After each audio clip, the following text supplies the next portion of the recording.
A suffocating silence flows through the ghost story subway. I'm contributing to this silence as well. Even though I already know this ghost story, I'm the type of person who gets startled just by the thumbnail when a related YouTube video pops up and immediately clicks not interested. And now I have to survive in this ghost story? Just kill me already. That would be a mercy. I don't even have the energy to figure out what's going on. I pressed my face into my hands, wanting to deny everything.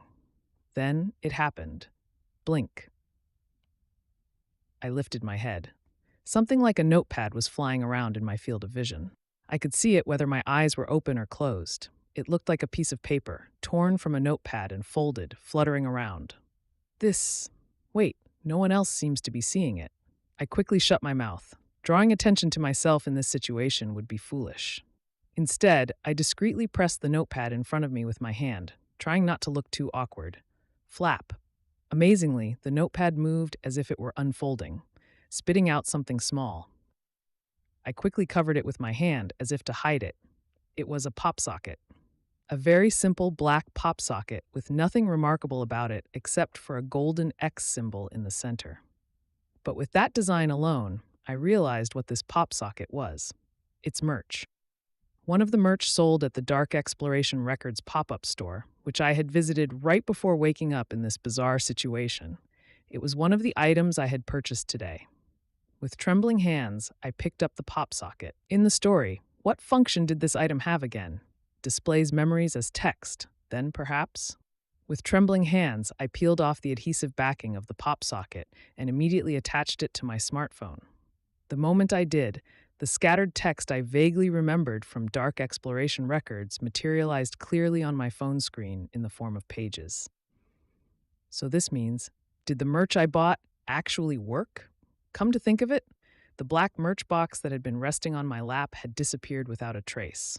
So that merch box turned into this notepad and spat out the merch I bought? What kind of crazy situation is this?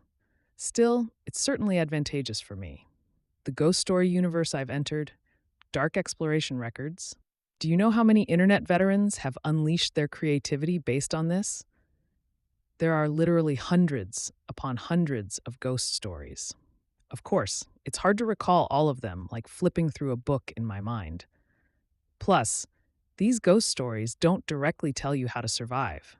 You have to infer the correct answers from the stories, which makes it even harder to figure things out in new situations. But if I can check the text of what I've read all at once, if that's possible, the first thing I need to look at is previous escape cases.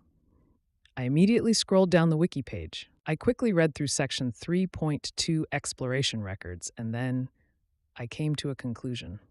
I got it. I found my answer for which station I need to get off at.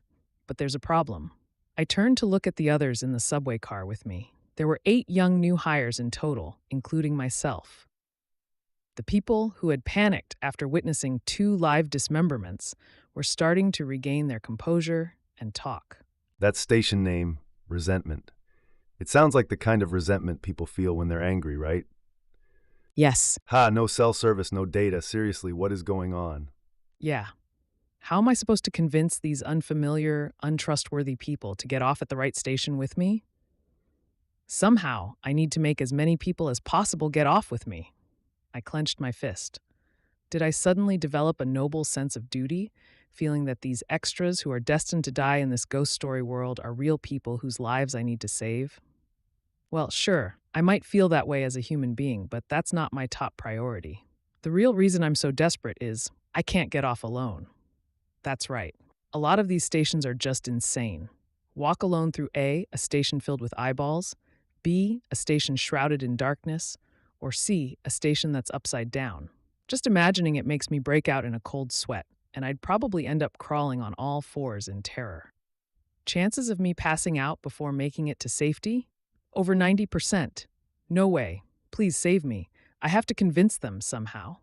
I opened my mouth to speak, but then quickly shut it. Still, blurting out things like supernatural phenomena or darkness would be idiotic.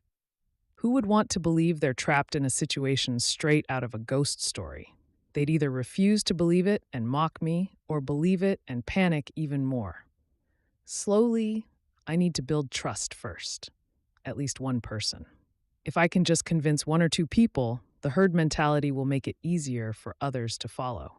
Let's see, someone who seems like they need help or a clue to build a connection with. Ha, this is like some YouTube ghost story. You mentioned a ghost story? Ah, A woman with short hair and a calm demeanor nodded slightly, looking a bit flustered. Yes, I watch ghost stories on YouTube sometimes, and this reminds me of one. could you tell me more? This doesn't seem like a normal situation, so it's probably best to share any information we have. It's not really information, it just feels like everything is straight out of a ghost story.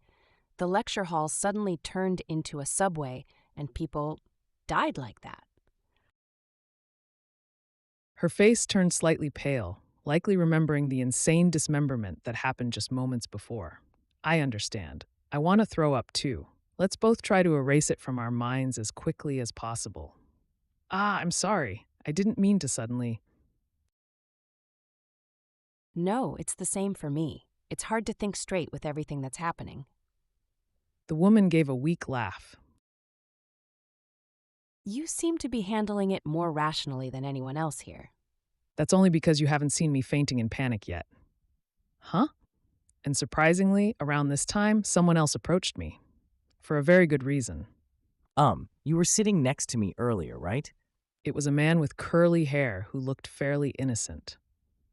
Now that I think about it, he was sitting next to me in the lecture hall earlier. It seemed like this new hire wasn't part of any of the other conversations happening around us. He rubbed the back of his neck and glanced between the woman I was talking to and me before extending his hand like he wanted to shake mine. My name is Beck Sahaon.